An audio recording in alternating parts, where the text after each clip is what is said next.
Welcome to JTV News. Thank you for joining us. I'm Ino Soman, and here are the headlines. Minister Vanderpool blames the costly Bywater contract that he says is contributing to the challenges that continue to plague water production and distribution. But Madam Speaker, the problems for water in the most major way comes as a result of this document. This document sitting in my hand. This is the problem why we're having major water woes, even in the Zika area. Somebody in their good wisdom, Madam Speaker, decided that they were going to put a water plant in the most eastern part of the territory to send water to the most western part of the territory. BVI Health Services Authority wants the public to understand the Zika virus and help fight the spread. Work to resume in October at the Nurse Iris O'Neill Medical Center on Virgin Gorda. Members of the legal fraternity offered shrewd advice to new Director of Public Prosecutions, Kim Hollis. Minister Walwyn presents a 16-year-old report on the public education system that he says recommended the same changes that were recently implemented. And Sophie B finds out how JBY became a household name for trendy fashion. I do some research, I get online, I read fashion blogs, I check out different sites to know what colors are going to be in for each season, what patterns and styles and things are trending. In news from the Caribbean, an emotional peace signing ceremony between the FARC rebels and Colombia government could mark the end of 52 years of armed conflict. And Phase 2 of Cayman Islands' $55 million airport expansion project ushers in an era of growing pains. In our medical segment, experts will explain miscarriages and why they happen, plus why women should take time to grieve after the heart-wrenching loss. Dr. Keon Donaldson-Davis will have that report a bit later in this newscast, but first, I'll be back with the news and more right after the break.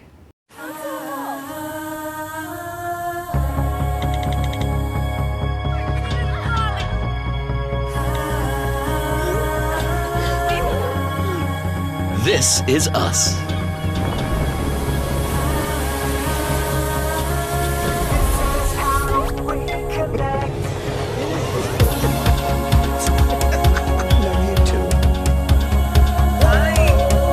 This is how we work.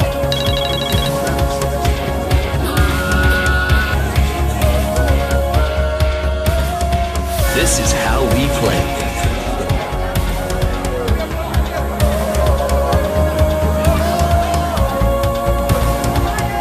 This is how we live.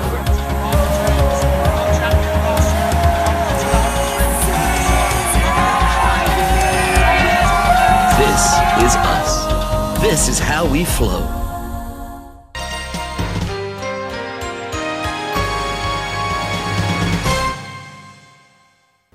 And now the news. As various sections of the BVI continue to grapple with water shortage, Bywater is still being blamed by Minister for Communications and Works Mark Vanderpool for the major challenges with water production and distribution. He was responding to Leader of the Opposition Julian Fraser, who says he has repeatedly asked for an upgrade to the water infrastructure in his constituency. Fraser said people in his district are suffering from lack of water supply and suggested that sections of Seacoast Bay are being sabotaged because he is not a government parliamentarian. We should not be talking about water today. No. There was a water plant in Seacoast Bay. Was. And for most of you who know where it was, would think it's still there because the building shell is there, but there's nothing inside it.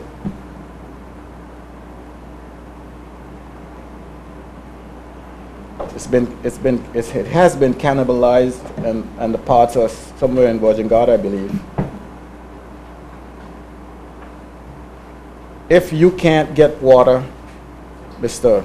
Premier, if you can't get water from Sabbath Hill to Hannah Hill because you don't have the proper infrastructure to do it, you should have had that plant in Seacoast up and running to put water in the Hannah Hill Reservoir. Not because I am not a member of your government, I'm in the opposition, Madam Speaker, and my district should be suffering for anything. Speaking on September 23rd in the House of Assembly in response, Minister Vanterpool dismissed claims of political victimization. He said he's still not pleased with the water shortage that is affecting a number of communities. I myself am not happy in what is happening with water throughout the territory. And from what I heard today, the leader of opposition, member for the third, is suggesting that we are not making it happen in Seacoast because he's on the other side. But that is not the case, Madam Speaker. We have water issues and water woes throughout the territory. And I, as minister, will not mince my words to say that I am not satisfied with what is happening. And we are not sitting and not trying to change things. We are making a conscious effort, especially now, considering what is happening with the cost, with the lack of water in many areas. We are making a major effort to turn this around, Madam Speaker. And while I cannot suggest, Madam Speaker, that the effort will see fruits overnight in any major way, we are looking forward to, over the next 12 months or so, seeing a major improvement to the water supply system in the territory, distribution. And to those who are not getting water in the higher elevations, those where water is not being sent to persons because the pressure isn't right, and all kinds of issues. I get calls every day, Madam Speaker. I was overseas over the last weekend past, and I got a call from persons living in Horsepath. I felt really bad for the gentleman. I called my Parliament Secretary and said, why are we getting water to this particular place? And there's always some other story. I was so upset with myself, I couldn't even call back the gentleman right away. I had to gather myself because the excuse for why he wasn't getting water was not right. So we are making our efforts to do it.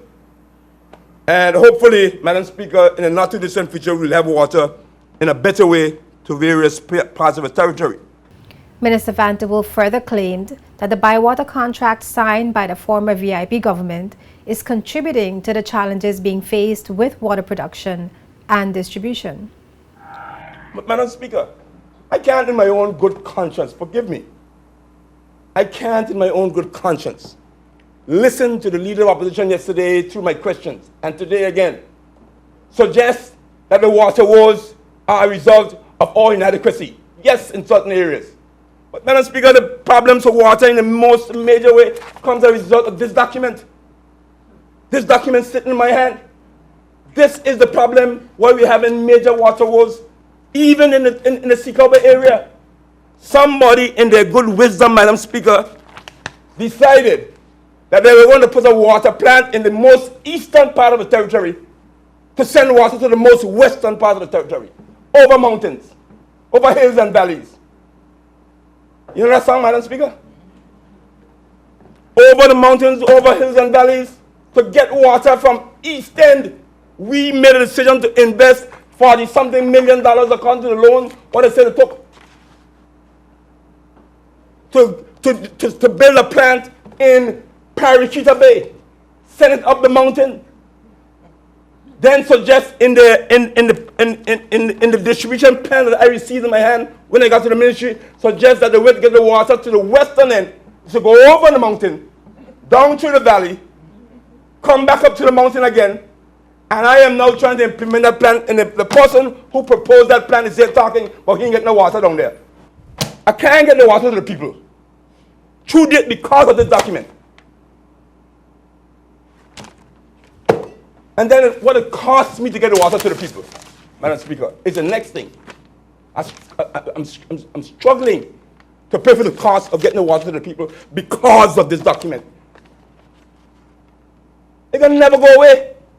People say, man, leader, by one thing, it doesn't happen already, it can never go away. And I myself didn't quite understand it. Still trying to understand it. Madam Speaker, I heard when this document was being delivered and signed that the government will pay $12 per 1,000 gallons for water from Bywater. Plus, Madam Speaker, we will have to pay for our own electricity to produce the water. At a cost of, at the time, because fuel was very expensive, about $5 to $6 per 1,000 gallons. Now it's lower, about $3 because of the lower fuel cost. Thank God. But in July, Bywater billed the government without electricity at $17.90 per 1,000 gallons. $17.90. That's $5.20 more per 1,000 gallons than this document purported to have given us water. That was in July, Madam Speaker. But that's not all, Madam Speaker. Hear the story. Hear the news. Because it got news about water document still, Madam Speaker. Hear the news. In September, this month, you know how much Bywater is billing the government for water without electricity? $19.77 per 1,000 gallons.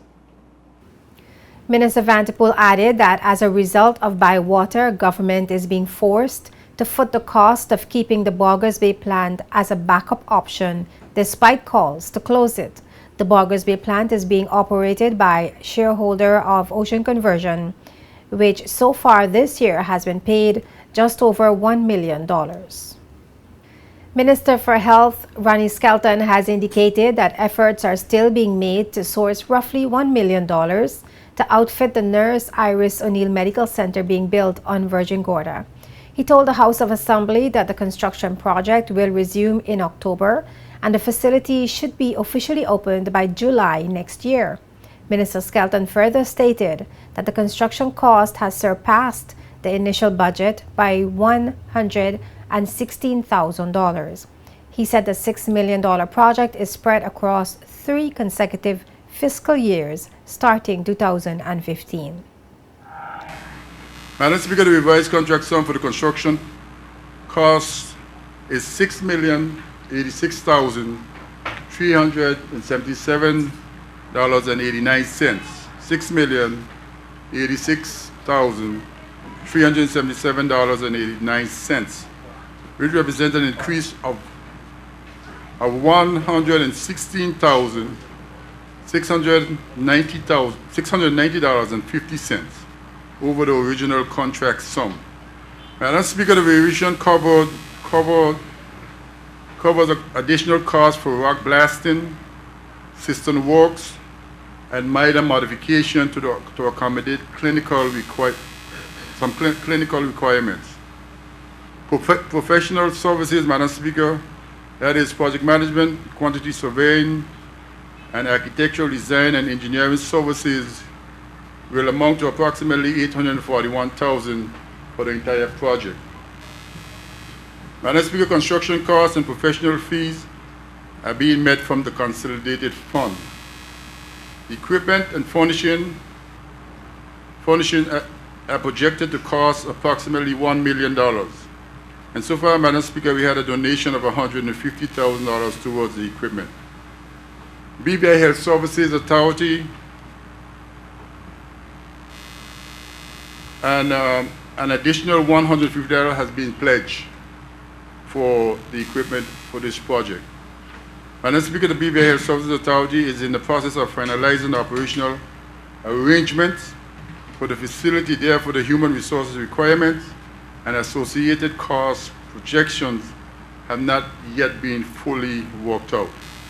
All operational expenses will be met from the BBI Health Services budget.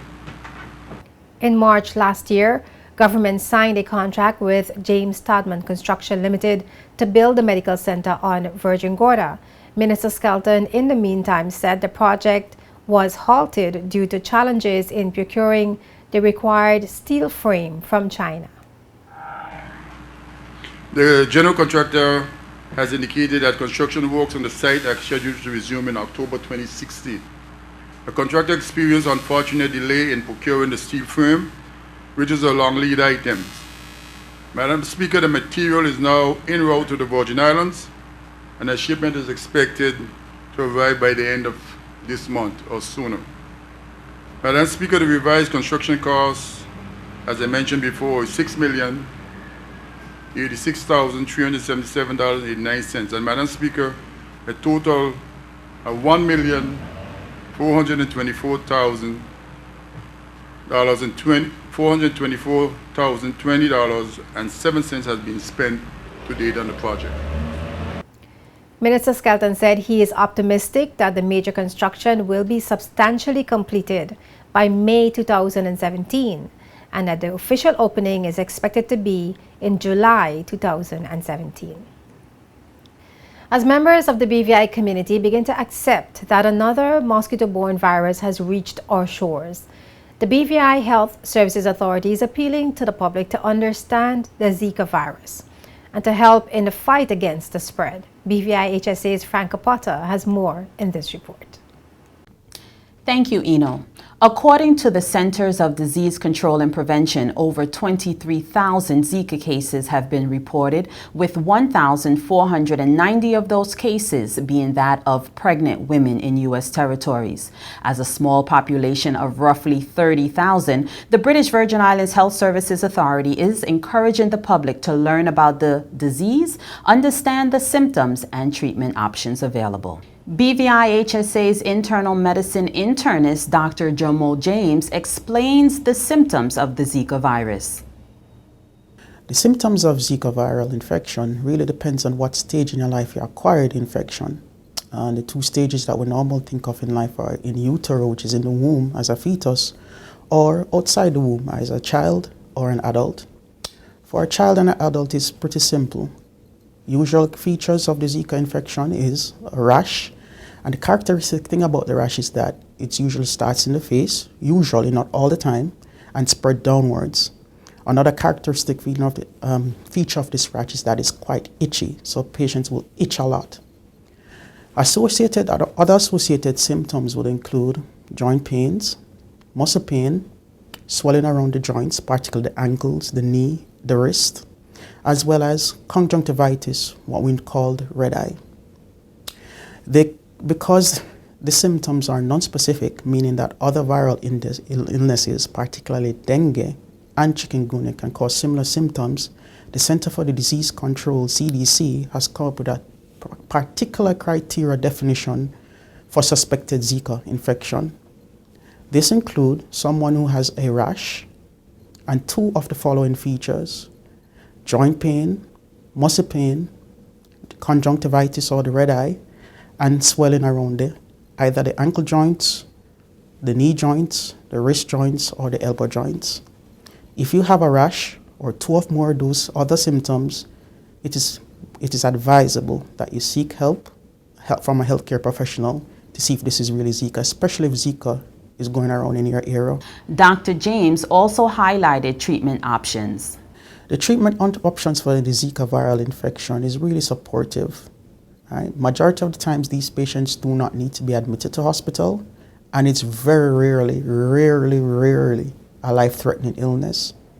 So supportive treatment is in the form of treating the fever with fever-lowering medication or drugs, treating the joint pains as well, treating the perorbital swelling by elevating the legs or knees if the swelling is in the ankles or in the knee, and treating the muscle pain as well, again with pain-relieving medication. The British Virgin Islands Health Services Authority is also expressing that prevention is better than cure, and Dr. James offered some effective ways that the community can help in the fight against the spread of the Zika virus. In addition to mosquito repellents, mosquito screen, mosquito nets, there's also a third strategy that we can use: fabric treated with insecticide. And the insecticide here is called permethrin. We spray on your clothes and it will repel mosquitoes as well. In fact, you can use all three strategies to prevent from getting mosquito bite and by extension preventing you from getting Zika virus. The Zika virus was first discovered in 1947 and is named after the Zika forest in Uganda. In 1952, the first human cases of Zika were detected, and since then, outbreaks of Zika have been reported in tropical Africa, Southeast Asia, and the Pacific Islands.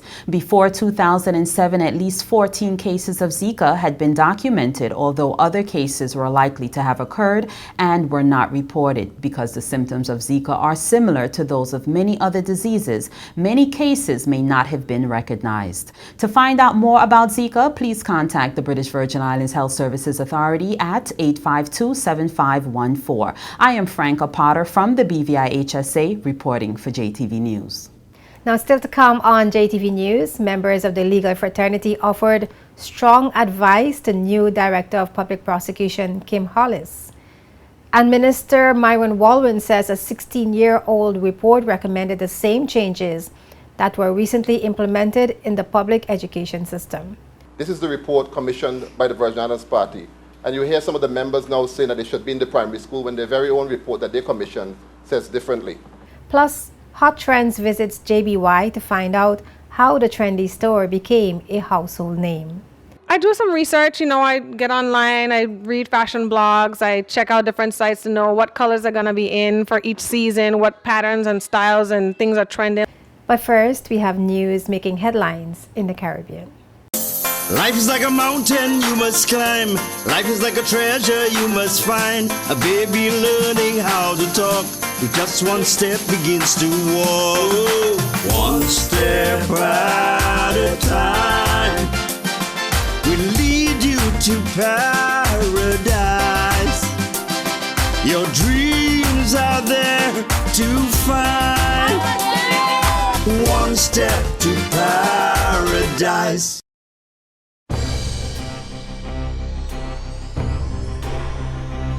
Welcome to JTV News Caribbean News Report. Tropical storm Matthew lashed islands in the Caribbean with heavy wind and rain, leaving one person dead as it gained strength and headed west into open waters. Matthew passed over the southernmost islands in the Caribbean on Wednesday with winds of about 65 miles per hour with higher gusts.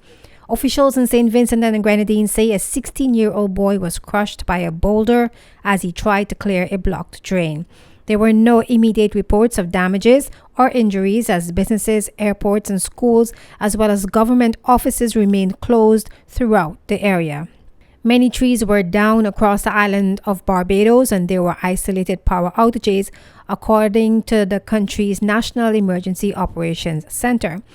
Officials in St. Vincent said about 90 people were moved into emergency shelters because their homes were in low-lying areas that were expected to flood as the area received about 8 inches of rain. Tropical storm Matthew was nearing hurricane strength as it headed into the open Caribbean Sea. Jamaica, Cuba, and Haiti will be affected by the storm.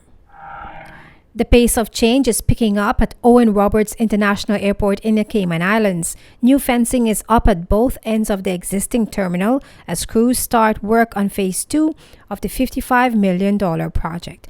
Grand Cayman's airport will be able to handle 250 million passengers a year. The full project is scheduled to be finished by mid-2018.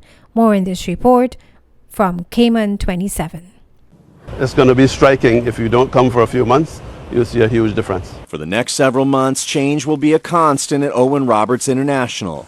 Airports Authority CEO Albert Anderson says unlike Phase 1, the Phase 2 works will have an impact on passengers. As we go through each phase now, we have to come up with a way of managing the passenger flow through and around the terminal. Now, Mr. Anderson says the work will be taken on in stages, essentially building the new terminal around the existing terminal. Then the project moves on to what he calls the tricky part. The last bit of work that we're going to be doing is a renovation of the existing terminal on the inside.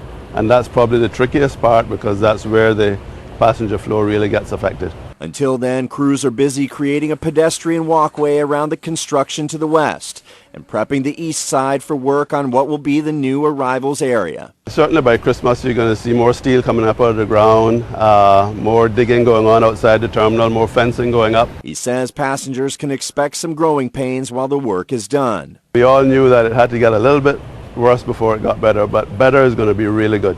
He hopes the finished product will be worth the temporary frustration. Joe Avery, KMAN 27.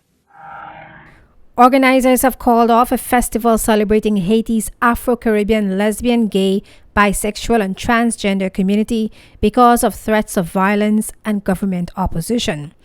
Jean-Danton Leger, commissioner of Port-au-Prince, said he blocked the event to protect public morals.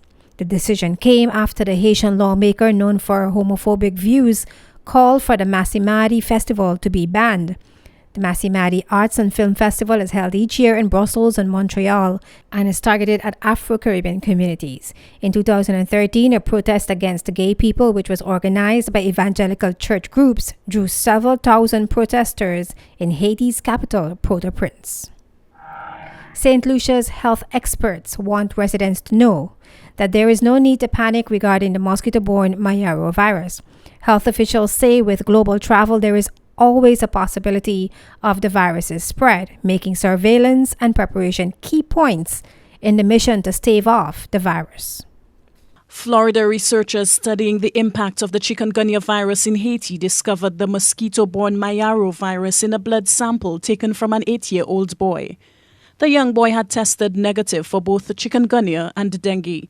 The researchers say the findings show that additional viruses are simply, quote, waiting in the wings and may pose future threats. The news has put health authorities across the globe on the alert. Locally, the Ministry of Health is monitoring the developments. Medical Officer of Health, Dr. Sharon Belmar-George, says while there is no need for panic regarding the Mayaro virus, global trade and travel mean there is a possibility that it will spread, and the key is preparedness. To date, we have not had any, we are not known to have any cases of the Mayaro virus within the Caribbean region. I think this information needs to be taken within context. As we are all aware, there are many vector-borne diseases which are in other parts of the world, be it South America, be it parts of Africa or Asia. However, with global travel and trade, it has become more likely that we may get, because persons travel to certain areas where these diseases are present, it is quite likely that we may get, especially in the initial stages, isolated cases of those viruses. Dr. Belmar-George says the Mayaro disease is similar to many of the other vector-borne illnesses that health officials and the public are familiar with. We know the symptoms are quite similar to the dengue fever in terms of the fever, the rash. It's also characteristic to have abdominal pain and joint pain, similar to the chikungunya virus. Similar to the emergence of Zika, not much is known about Mayaro. Dr. Glenn Morris, who heads the University of Florida's Emerging Pathogens Institute, which discovered Mayaro, told the international media this week that while current attention has been focused on Zika, quote, the finding of yet another mosquito-borne virus which may be starting to circulate in the Caribbean is of concern, end quote. And the leader of the FARC rebel group has apologized to victims of Colombia's armed conflict, which ended with Monday's signing of a peace deal. According to BBC, Colombian leader Juan Manuel Santos and the FARC rebel commander known as Tomachenko signed the deal in an emotional ceremony on Monday evening. A pen made from a bullet was used to sign the agreement, which allows FARC to become a political party. FARC will take part in legislative elections in 2018, and as a part of the peace deal, they will be guaranteed a minimum of 10 seats in Congress for their first 2 legislative periods. The peace signing ceremony, which marks the end of 52 years of armed conflict, was broadcast live and shown on giant screens in the capital Bogota and other large cities. This was the first time Tomachenko addressed the nation live on TV. He promised that FARC would give up its guns, and he asked for forgiveness. But after 50 years of war, many Colombians still aren't ready to forgive. The peace deal was reached after years of secret and then formal peace talks. But before it can come into force, it will have to be approved by Colombians in a public vote on October 2nd. President Santos said there is no plan B, that if the Colombian people were to reject the peace deal, the country would face more conflict. And coming up next on JTV News, members of the legal fraternity offered shrewd advice to new Director of Public Prosecutions Kim Hollis. Minister Walwyn presents a 16-year-old report on the public education system that he says recommended the same changes that were recently implemented. And Sophie B finds out how JBY became a household name for trendy fashion.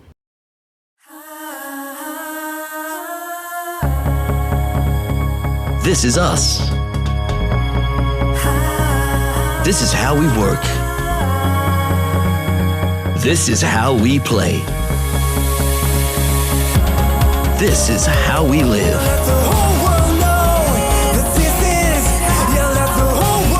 This is how we flow.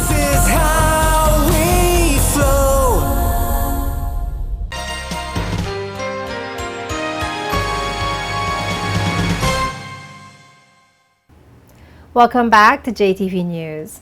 Recently appointed Director of Public Prosecutions Kim Hollis QC received some shrewd advice as she unveiled her priorities at the opening of the new law year on September 20th. Members of the legal fraternity expressed hope that the new DPP will make a big difference in office. Senior Attorney Gerard Ferrara QC urged her to ignore naysayers, remain independent, and be guided by the principle that no one is above the law. We are mindful of Section 59 of the Virgin Islands Constitution Order 2007, which confers absolute power on the Director of Public Prosecutions to institute, undertake, and take over criminal proceedings against any person, underscoring the fundamental principle of our democracy and our judicial system that no man, or indeed no woman, is above the law. Importantly, these powers are vested in the office holder to the exclusion of any other person or authority, and in the exercise thereof the DPP shall not be subject to the discretion or control of any other person or authority.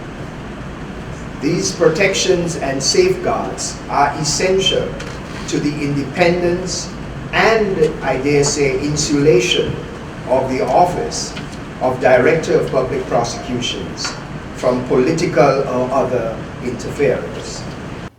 Meanwhile, Senior Magistrate Tamia Richards advised the new DPP to lead from the front and to attend court regularly. She indicated that the previous DPP, Wayne Rajbansi, rarely showed up in court. I can count on my one hand the number of occasions I saw her predecessor. So I hope to see her very often, and I would advise her to lead her team from the front and allow her opinions and judgments of people to be formed from her own interactions with them, as opposed to what she may have heard. I told her those things in the meeting, to be honest, because human beings are really good at blaming others. The court is often blamed for other shortcomings, but we wish her the best, and there were no hatches on our end, and we hope that there is none at her office either.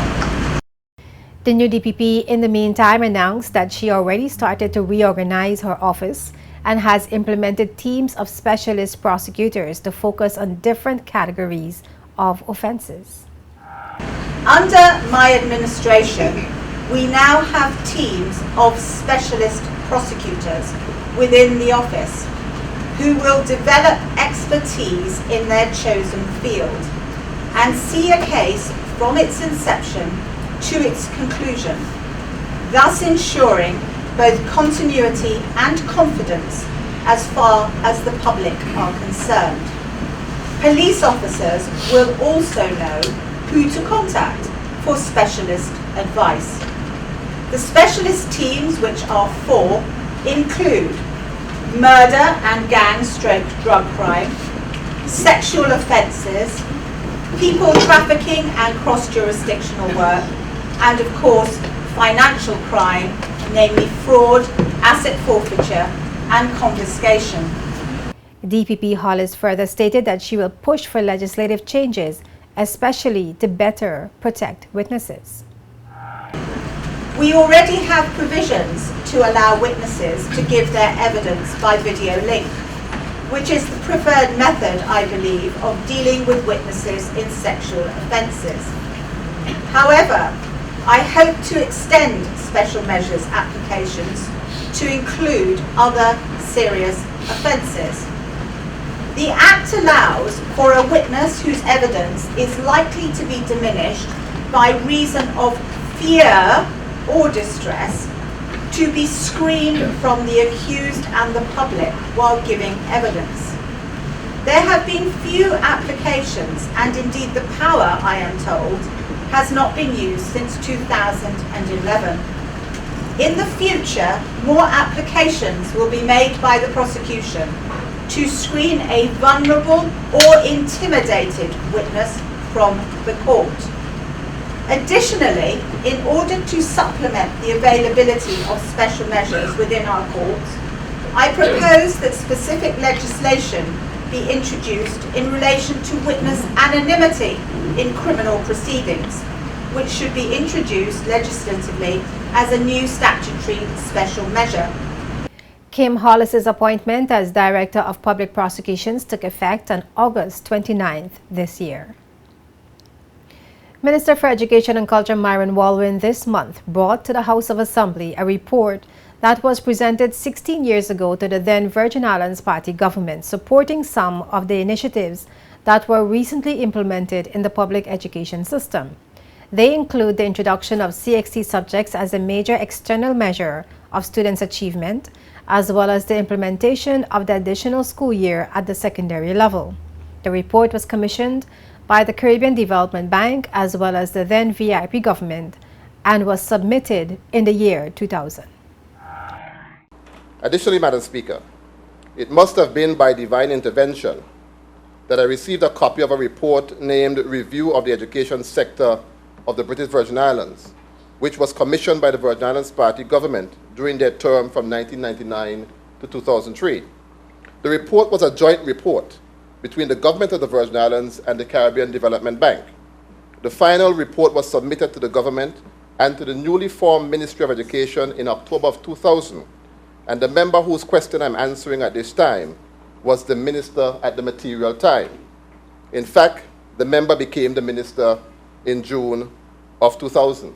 Madam Speaker, I have a copy of this report, and I would like for you to be able to follow me. And if a copy can go to the Speaker of the Honourable House, I'll be grateful. Public can see what I'm holding in my hand. It was a joint report between the government of the British Virgin Islands and the Caribbean Development Bank. The members of the review team, Madam Speaker, the following persons: Mr. Quince Francis from the CDB Bank, Dr. Ralph Romaine, CDB consultant, Dr. Keva Bethel, consultant for education review, Mr. Elroy Turnbull, who was a consultant at the time at the Ministry of Education, Dr. Quincy Letsom, who was the Deputy Chief Education Officer, Mr. Otto O'Neill from the Director of Planning at the Material Time, and Mr. Eliu Reimer, who was a private sector representative. And the terms of reference are there on page 4. But what I would like to bring to your attention, Madam Speaker, is recommendations 64 and 65. Those, Madam Speaker, can be found on page 167. Recommendation 65 that was report sent to the government in October of 2000. Recommendation 65 says this, Madam Speaker, that the secondary school cycle be reconceived to cover a period of 6 years, so as to provide 3 years for the completion of all proposed aspects of the senior high school programs and the requirements of external examinations, that the addition of a 6th year to the senior high school program be introduced in a phased fashion. This is the report commissioned by the Virgin Islands Party. And you hear some of the members now saying that they should be in the primary school when their very own report that they commissioned says differently. We move on to 66, Madam Speaker. That students who are comfortably able to attempt CXC examinations after 2 years in senior high section of the schools be allowed to do so, and to begin advanced level or introductory college level courses in their 6th year of high school. This is exactly, Madam Speaker, what is being done now. In response, former Education Minister Andrew Foy accused the current minister of being selective with the report he presented to the House. He stated that there were other reports that had contradicted the opinions raised in the one that Walwyn presented to the Parliament. Foy also noted that the opposition is not against the implementation of the additional school year, but the way in which it was being handled. Madam Speaker, I want to tell the minister to dig in the ministry and bring all the reports, not just that one, but dealing with the sixth form, because there were more. But given, Madam Speaker, that the minister has shifted, or trying to shift, after informing us 3 years ago that he was going to do the sixth form, Madam Speaker, I asked this follow-up, because I understand the minister's intent. And Madam Speaker, I asked this then, as a follow-up. Now that we could get back to reality, the minister, knowing that he needed this money, Madam Speaker, to adequately implement the sixth form, this is where the point is and where it's going to remain. Madam Speaker, from 3 years ago, announced it, Madam Speaker. Why was the funding for it, Madam Speaker, not secured? Because, Madam Speaker, the human resources in the implementation of an extra year doesn't only go to the 12th grade. It is a known fact that the resources, the human resources at the high school now has been supplemented in terms of the 12th grade, getting the needed teachers, but there is a human resource shortage at the high school.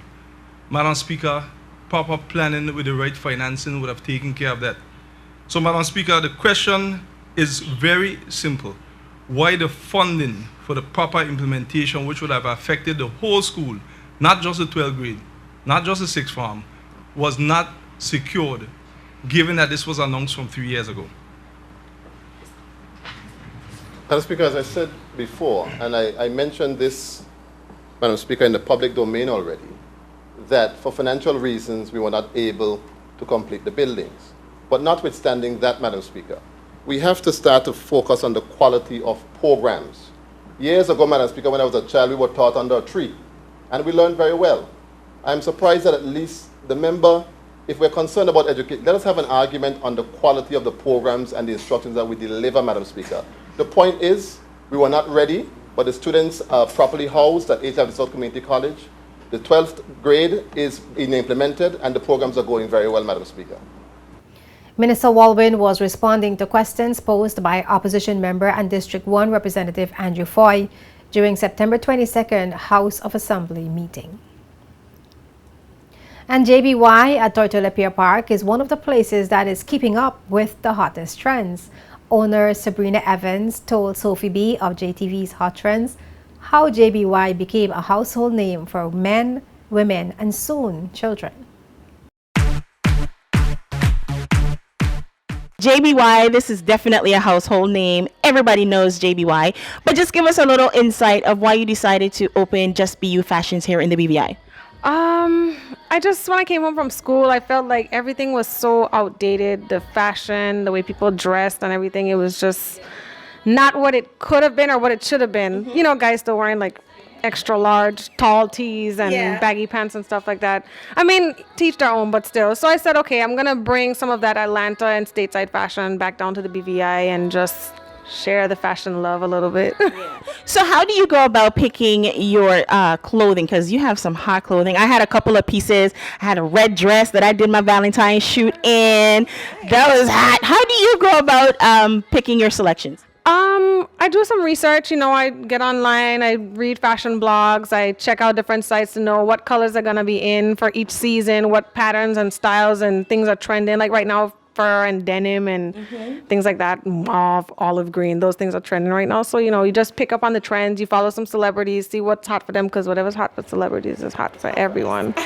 So, yeah, so I just do things like that and follow the trends, and then I make my selections. Then after a few days of thinking on it, sleeping on it, then I'm like, okay, I'll get these. You get those. And of course, you offer clothing for men and women, as well as footwear and accessories. Yes, I do. The main line I carry for men is Ralph Lauren. So I have the button-up shirts, I have the polos, I have the shoes.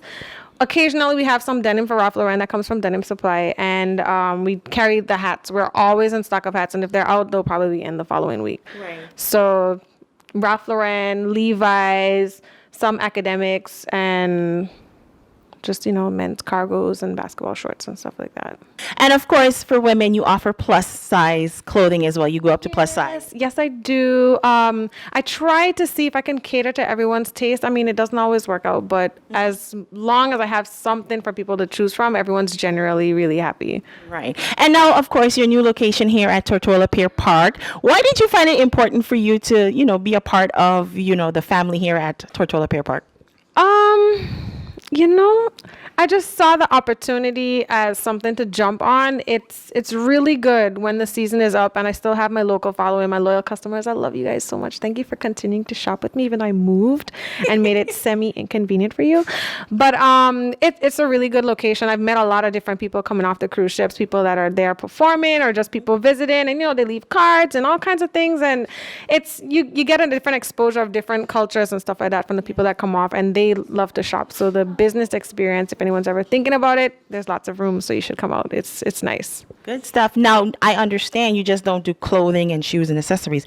You also have this hair thing going on. Tell us about that. Yes, I don't have my weave in right now. I'm letting my hair breathe, But yes, I do. I sell virgin hair. I have a selection that comes from Southeast Asia, and then I also have a selection that comes from India, directly from India, like straight out of the temple. I got this really nice connection. Yes, I know. Like, when they're in the temple and they just shave it off and they just weft it. And when I tell you, it is some of the softest hair I've ever felt in life. It is absolutely amazing. You'll probably see some of the pictures. I did a photo shoot, so I'm excited to share those with everyone. I'm also having a kids section. I'm changing the display around in here a bit so that I can accommodate everyone that's been asking me for, kids Ralph Lauren and other types of shoes and clothing for their kids, because they want something different than what they're accustomed to getting here. Right. So they can expect that like closer to November, but it's going to be nice. I got some nice pieces. It's really good. Well, I know you always got me. You're always so supportive, and I thank you for that. Of course, I encourage everybody to come on down. Just Be You Fashion. You must find an outfit just for you. Guys, girls, listen, on and popping in here. The shoes, the ladies' shoes, child. Oh, yes, and right now, all of my women's shoes and men's shoes are 50% off. I'm, trying to get everything out for the season to have some fresh and new hot styles in. So even I just brought some in last week and the week before, those are also 50% off, and they're that way so that we can minimize some of the selection. So what it'll be is we'll just have signature pieces from now on versus having a larger variety. So come on in and get your shoes. We also carry Michael Kors bags, Ralph Lauren handbags, and Italian leather bags directly from Italy, and they're exquisite. Just absolutely fabulous. You can catch full episodes of Hot Trends on Wednesdays at 8 p.m. and Fridays at 9 p.m. right here on JTV Channel 55. And next, in our Medical Minutes segment, experts explain miscarriages and why women should take time to grieve. The common theme that many women go through is the question of, what did I do wrong? Dr. Keon Donaldson-Davis is next with that report from the Mayo Clinic.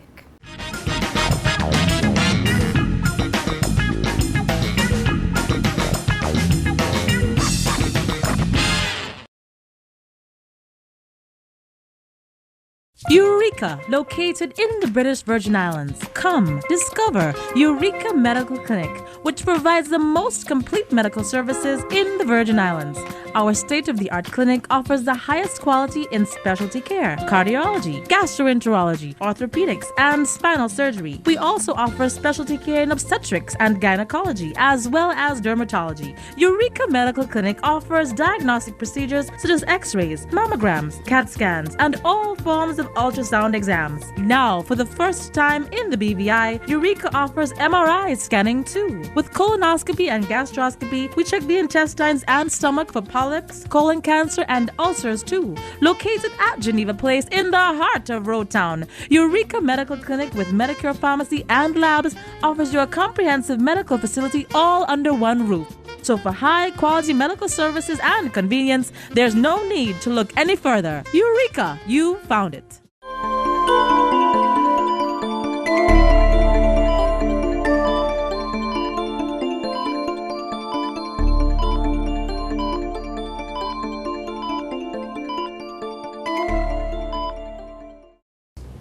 Miscarriages. They can be heart-wrenching losses and unfortunately very common. Most miscarriages occur because the fetus isn't developing normally. Mayo Clinic obstetrician Dr. Yvonne Butler-Toba says it's important to allow yourself time to grieve and to keep in mind that most women go on to have successful pregnancies. So the test is positive. You're going to have a baby, but then it happens, a miscarriage. So miscarriage is a pregnancy that does not progress beyond 20 weeks. Mayo Clinic obstetrician Dr. Yvonne Butler-Toba says miscarriages are common. About 30% of women have them. The question is, why? Well, when you get pregnant, the egg and sperm combine and begin to divide. In about 50% of miscarriages, we think if there's a problem with how that division process occurs, the body attempts to remedy that error by stopping the pregnancy. Other causes include issues with blood supply, implantation into the uterus, an incompetent cervix, underlying health problems such as high blood pressure, or smoking and drug use. The common theme that many women go through is the question of, what did I do wrong? Dr. Butler-Toba says likely nothing. She says it's okay to grieve, but remember, most women who have miscarriages go on to have successful pregnancies later. I'm Vivian Williams, and for more health news, visit the Mayo Clinic News Network.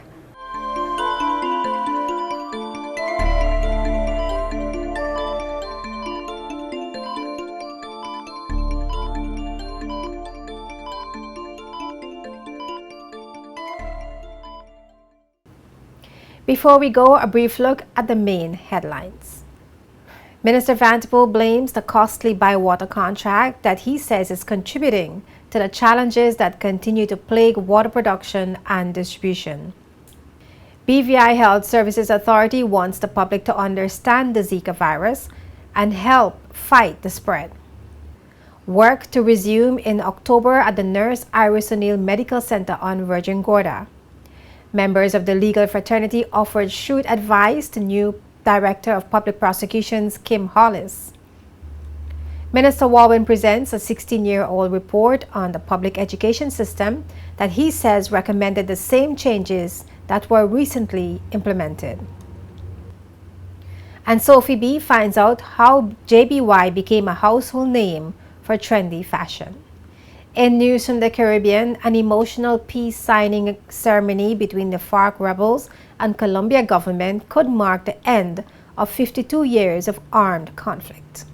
And Phase 2 of Cayman Islands' $55 million airport expansion project ushers in an era of growing pains. Just a reminder that you can find all the news stories featured in this newscast as well as previous newscasts on our website jtvlive.net.